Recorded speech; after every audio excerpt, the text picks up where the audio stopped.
Hey guys, T-Blair. Today I got a game in the T-61 for you. This is after day one of Ranked. First season, Ranked just came out today. I've been playing all the classes equally. I haven't played too much. I had to work a bunch today, but I got through, I think, level 7. I just want to go over destroyers right off the bat, though. Destroyers have some main roles that they need to do for the team in order for the team to do well. If they fail to do those roles or they're removed early, the team's usually going to lose. I think, based on my early experience with Ranked, I think whoever's destroyers play better are going to wind up winning the majority of these games. So, destroyers, if you're going to choose to be a destroyer, I'd recommend doing it intelligently and not in a suicidal manner, which I've been seeing quite a bit of so far. So here we are in straight. Obviously we have this vertical spawn layout, which is different than your normal setup. I actually like this. It kind of creates a big conflict here in the middle. I think what you want to do is capture your near point as quick as you possibly can and then get into B and at least start contesting that. So for destroyers, I think you have 3 main roles and 1 ancillary role. I'm seeing a lot of destroyer players play the ancillary role as the only role that they care about, and that is, of course, torping, and especially torping battleships, which is largely going to be irrelevant to the outcome of the game. Number 1 role for destroyers needs to be spotting, and in order to do that, you need to be able to stay alive throughout the entirety of the match. But getting into range where you can spot those battleships, spot the cruisers, and potentially even spot those destroyers. If your team is semi-decent whatsoever, they're going to be shooting at the targets you're spotting. Now these maps that we have, there are a lot of there's a lot of island cover in these maps, so utilizing the cover and only starting with 7 ships, there's going to be opportunities for cruisers and even battleships to use the cover pretty quickly. So keeping these targets spot or lit throughout the entirety of the game, that's going to go a long way here. Now this position I'm in is actually really awful. If you noticed, I have that island directly to the left of the screen, so I'm going to have an extreme hard time disengaging here. They move both of their destroyers into the area. We just kind of put some torps down, hit the T-61, and he gone! So right off the bat, we remove 50% of their eyes, 50% of their capping power, 50% of their torpedo power. A huge chunk of the ability of the enemy team in terms of scouting is now eliminated, and they're being a little aggressive here. Now the T-61 did have sonar. He should have been able to defend himself from those torps a little bit better. Fubuki didn't, and I assumed the Fubuki was going to be sitting in that smoke, so I was going to move in there and aggressively hunt him down, but he actually kind of left the smoke, and I did get caught out here a little bit. But Fubuki does not need to be aggressively contesting this cap, and once he figures out that I'm able to outspot him, whether he has or not, I'm not sure, but I outspotted both of those destroyers at the beginning. My bay is bigger than their bay, and I have the advantage to this engagement. The Fubuki should just probably resign himself to I would probably go outside of that cap and then try and torp from there, just so it's harder for my team to pinpoint where he is. He's desperately trying to hang on to this. You're going to win and lose a lot of games in these ranked games based on who controls the points. So I can't fault the destroyer from trying to hang in on there. But this is why I thought the T-61 would be so powerful. I'm sure people are running the Gaidi at a high level. Even the Icarus. The sonar in situations like this where one destroyer has it and the other doesn't, that's a very powerful combo. Now I don't have a smoke. I'm missing the bing or the bong part of the bing bong. Not sure which one it is. But the smoke sonar combo, that's where the strength is. Now, while he had a smoke deployed, I could use his smoke and my sonar in conjunction with each other, but now that he's out of the smoke's gone. The sonar just by itself isn't that beneficial for me to offensively strike this guy.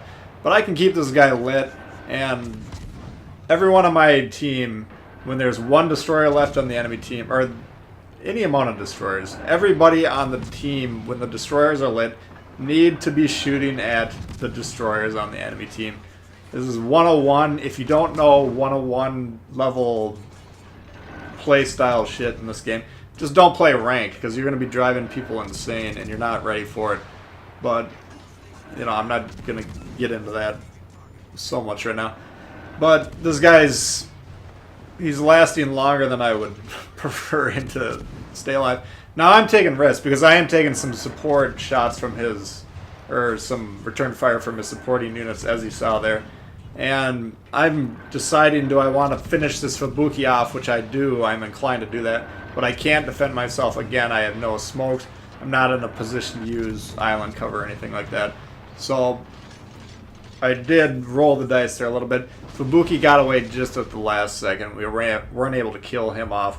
But we do end up surviving this engagement, although, you know, again, that was kind of a risky play. You'd rather disengage and do some damage. When you're dealing with these destroyers on the enemy team, let me put it this way. You'd rather do 2,000 damage against him, take 1,000 return, and then disengage. Re-engage, 2,000 more, take 1,000 in return. You don't have to conclude the engagements with the enemy destroyers immediately the first time you engage them. And getting rid of that mentality is going to be very important, because staying alive is much more important for you as the destroyer than killing the enemy destroyers on the enemy team. That would be my third kind of priority for destroyers. I got spotting number 1, capping, contesting caps, doing whatever, just everything related to caps. I got number 2 in terms of priorities for these destroyers in rank. Number 3, dealing with the destroyers. That means pushing them back, repulsing them, chipping them down, ultimately killing them, but not killing yourself in order to kill one destroyer on their team. If you can get a 2 for destroyers and die in the process, on paper that's a good trade, but in general you're going to have a lot better time affecting these matches when you're live. And basically I'm finding when I die early, my team loses, and when I'm able to stay alive, we pretty much win every single game in rank so far. So maybe that will change as it goes up, but you know, staying alive at least in these early ranks is going to be extremely important if you consider yourself an above average player. And you know, that's how you're going to affect the matches. Now here, the Nuremberg, I'm not inclined to shoot at him, but he does have sonar on that cruiser. I think it's 5.2 on that thing. You should know the ranges of the sonars, you know, when all the ranks are at tier 5. Just be familiar with the ranges of the sonars on the cruisers and the destroyers. And basic stuff like that, you know. Who has the relative best concealment, so you can know when you look at the enemy roster what to expect. Obviously it's going to depend on commander builds and stuff like that, but having a general idea of the opponents, and it just takes a little bit of time to just sit there and reflect. Doesn't mean you need to know every number by heart, but just know the relative values. You know the in terms of cruisers, which one has the best concealment, which one has the worst, and so on and so forth. That way, when you're seeing those ships out there, you can kind of mentally know, like, okay, I should be able to have the advantage in this situation or that situation, or he's going to have the advantage of this in that situation. No. All that stuff is just going to present you opportunities to have the upper hand, and it's really not that hard, again, to kind of be familiar with all the ships at the tier like this. So again, you know, for destroyers, spot, contest caps, deal with other destroyers. If you got any time left over after that, which you usually won't, then you can go into I'm going to tour battleship mode. But let's talk for the rest of this match about what sort of mentality you need to have in order to win these rank battles. Look at the guys on the eastern side of the map. We got 2 ships chasing some battleship on their team. That's a losing mentality right there, and you keep doing that, you're going to lose a lot of rank battles. You're not going to make it very far. Likewise, on the western side of the map, we have this destroyer who spawned, shot up all the way to the west, and has been chasing this cruiser around, trying to torp him, presumably, for the entirety of the match. That's a losing strategy, and you keep doing that sort of stuff, you're not going to make it very far. What you need to be able to do in these rank matches is identify, number 1, what's the path to victory, and that may change throughout the game. And then once you've identified what that path to victory is, then you need to figure out what you need to be doing to achieve that path. Right now, we're trying to win on score, okay? And we're doing a pretty good job of it. Why are we doing a good job of it? Because we've captured and controlled B. That is the win. That's the path to victory. And at least me and perhaps like one or two other guys on my team are doing what they need to do to hold down B. And that's ultimately the people that are playing B on my team are the ones who win this game. The people that are playing those wings, chasing ships around that have no bearing whatsoever on this match are the people, those are the bigger threats to us winning than anything the red team's actually doing. You know, half of our team removing itself from the game to buff their Deweys and chase ships that are sailing the 7 blue seas with no objective in mind whatsoever. That's just a losing mentality. So you really got to be able to focus and say, okay, now we're trying to win on score. How do we do that? And then dedicate yourself to doing that. Play to win the game. If you don't want to play to win, go play against AI or go play randoms. This is ranked. You need to be trying to win, please. So that's going to do it for this one, guys. I hope you did enjoy it. If you did, please hit the thumbs up.